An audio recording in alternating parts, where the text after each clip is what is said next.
បារម្ភថ្នាំងាយលាងសម្អាតដោយទឹកភ្លៀងបន្ទាប់ពីបាញ់ថ្នាំរួចដោយសារតែមានពេលខ្លីដើម្បីជ្រាបចូលក្នុងស្លឹកដំណាំឬថ្នាំសត្វល្អិតបច្ចុប្បន្នមិនមានសមត្ថភាពតោងស្អិតនិងជ្រាបចូលបានល្អ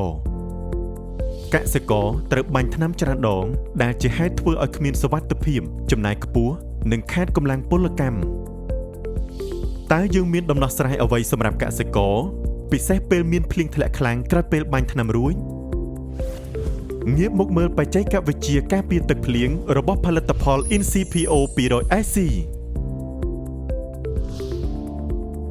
ស៊ីចិនតាបានធ្វើពិសោធន៍នឹងវាយតម្លៃដូចខាងក្រោមស្រូវដែលបានបាញ់ថ្នាំ INCPO 200SC កម្រិត 100cc សម្រាប់ផ្ទៃដី1ហិកតាប្រៀបធៀបជាមួយថ្នាំផ្សេង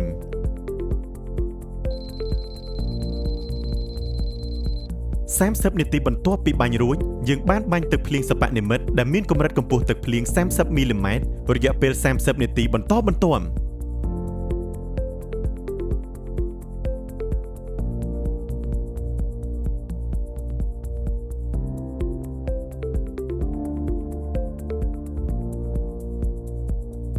ទៅ 3 ម៉ោងក្រោយពេលភ្លៀងរួច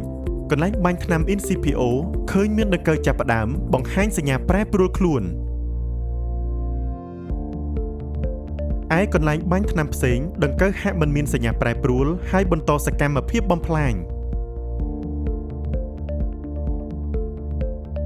កន្លែងបាញ់ថ្នាំ INCPO ឃើញដង្កូវប្រកាសកន្ត្រាក់ជាបន្តបន្ទាប់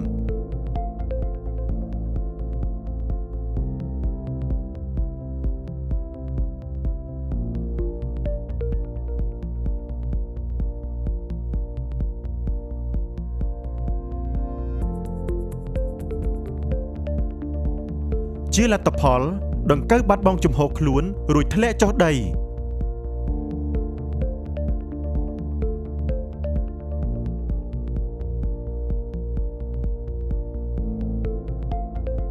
មួយថ្ងៃបន្ទាប់ពីបាញ់រួចដង្កូវដែលបានប៉ះថ្នាំ INCPO ងាប់ទាំងស្រុងឯកន្លែងបាញ់ថ្នាំផ្សេងដង្កូវនៅតែបន្តបំផ្លាញច្រើនឡើងនិងមូលស្លឹកថ្មីថែមទៀតការពិសោធន៍ត្រូវបានធ្វើឡើងដោយមជ្ឈមណ្ឌលស្រាវជ្រាវនិងនវានុវត្តន៍របស់ស៊ីចិនតានៅប្រទេសវៀតណាមផ្ដល់ដំណោះស្រាយកសិករដោយបច្ចេកវិទ្យាឈានមុខគេរបស់ស៊ីចិនតាមាន INCPO 200SC អស់បារម្ភទឹកភ្លៀងលាងសម្អាតក្រោយបាញ់ថ្នាំបាន30នាទីរួច